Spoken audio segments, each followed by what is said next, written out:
Welcome to the studio at Africa's Green Economy Summit. Today we are joined by Nangula Uaandja, who is the Chief Executive Officer at the Namibia Investment Promotion and Development Board. Thank you so much for joining us today. Thank you, Nasi. It's great to be with you. Yeah, so this morning you were a panelist in a session about creating a pathway to increase the investment flows into Africa's green economy. What do you think is the first step that Africa needs to take towards green funding? Yeah, no, thank you for the question. I think one thing that we all agree today on the panel is a few things. Number one is that we need clear policy direction. So we need the clarity from our leaders of policy direction as to what is the policy in terms of investment in green opportunities and where are we headed. Number two is a clear strategy that will work on a collaborative basis, because we need everybody on board. We need partners, we need government, we need the private sector, we need institutions of learning, and we need development partners, whether they're from Africa, whether they are from beyond Africa. We need all of them to work together so that we can make sure that we bring together investment in this sector. And then, of course, blended financing. For us to invest in green economy, we need funding. But at this stage, many times what you hear is the reasons as to why green investment is expensive, it's not sustainable, it's not affordable. And for example, when it comes with regard to energy, then you are told that fossil fuel is more established and it's cheaper than green hydrogen and so forth.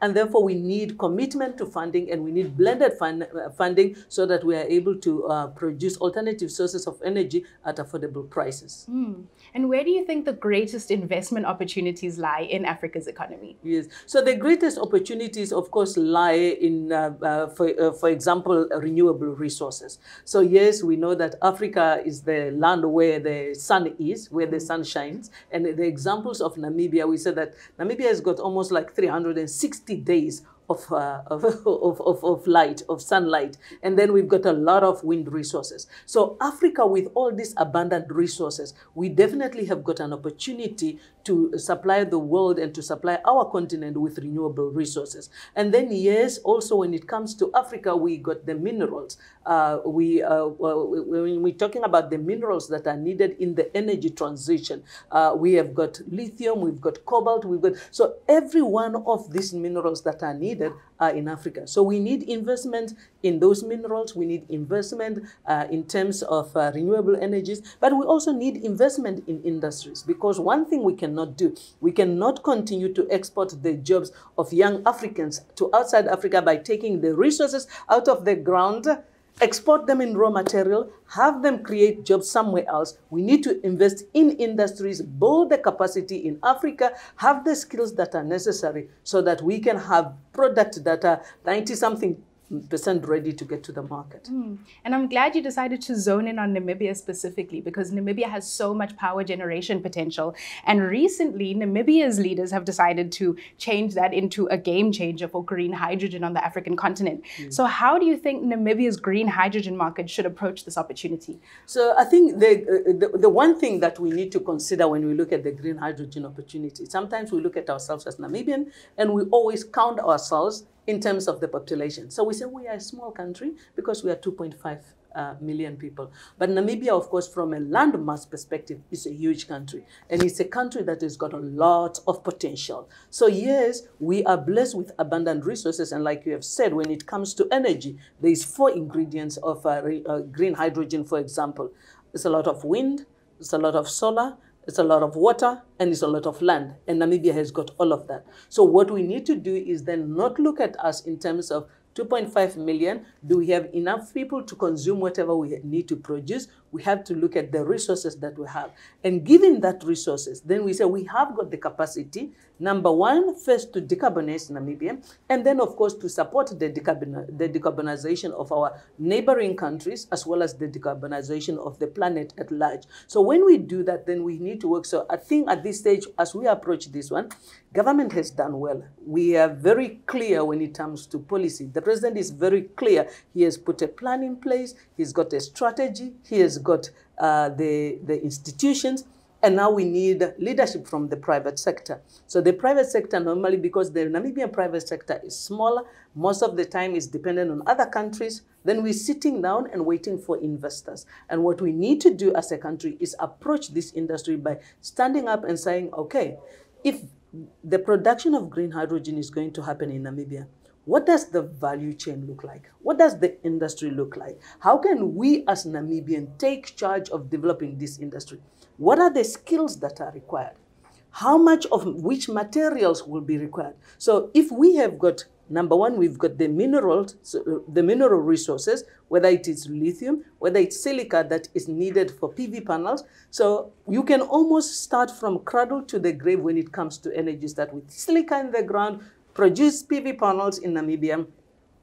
We have got copper, produce the cables that are required to transport energy, come to green hydrogen, convert it into ammonia or whatever it needs to be converted to, and send a complete product, and producing almost a complete product in Namibia. But of course, I'm not advocating for something that, as if we are living in a closed society, in a closed system, we are not collaborating. Namibia is dependent on many countries and many partners, and we're definitely looking forward to partner with many other countries like South Africa, like the EU, like the Japan, or like the USA, or like Koreans, and many, many other countries that we can partner with to make sure that we reach our ambitions.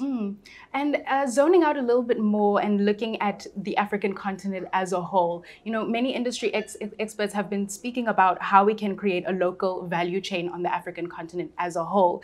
But they do keep saying that investment is an issue and finding funding is an issue. So how can we get foreign investors to understand the value of Africa as an investment opportunity? So number one, of course, we as Africans need to understand our own value. And I think that is where we need to start. And I think we have started there. The Agenda 2063 that our leaders at the Africa Union, AU, have come up, they said the Africa we want. So that is where we have started. And what did they do in terms of the trade? They have come up with the Africa Continental Free Trade Agreement. So yes, Rome was not built in a day. With that agreement, they said, okay, this is the agreement we want. And because of this agreement, we have noted that other countries are trading among themselves. If other countries are trading themselves, the Americas, if you look at South American countries, they are trading among themselves is in the 50%. In Europe, they are trading among themselves. In Asia, they're trading among themselves. In Africa, our trade among ourselves is probably less than 20%. We trade with other people. So the first thing that we need to do to attract investment is to start trading with each other. And then, of course, connectivity among ourselves as African countries. So once we do that, when we invite investors, and the message, of course, then for me as an investment promotion officer, it becomes very easy. Because I say, if you want Africans to consume it, you make it in Africa. So, and that is, so the moment we start saying we want to trade among ourselves, I would rather buy something that is made in South Africa, made in Botswana, made in Rwanda, than buy from somewhere else. Then it becomes very, very easy to attract investors. So we need to value ourselves, we need to value our resources, and we need to make the tough decision. As I said earlier, of course, there is always need for collaboration. But if we need to bring about that change, for us to get the political independence that we have today, somebody had to start and say, we need to stand up for ourselves. Nobody will stand up for us. If we need to reach the place of economic independence that Africa needs, we as Africans need to stand up for the economic independence that we need. And for us to do that, we need to say, yes, we appreciate everybody. So actually the investors that are coming, they can come from everywhere so that we can collaborate with others. But for us to consume it, let us make it in Africa. If we can start there by, yes, making the policy like we have, but then implementing that policy and making sure that we are implementing it with urgency, I think we will be able to attract investments. Of course, there's a few other things that we can do, yes, many long lists, but I think from a policy perspective, that is what is important. Of course. Thank you so much for sharing those insights with us and helping us understand how we can actually create collaboration in Africa to actually capitalize on the investment opportunities that the continent holds. I think that's very important. Thank you very much. It's a pleasure. Thank you. And for all our viewers who are watching, you can join in on the conversation and let us know what your thoughts are in the comment section down below. And make sure to like and subscribe to see more content like this. Thank you for watching and see you in the next video.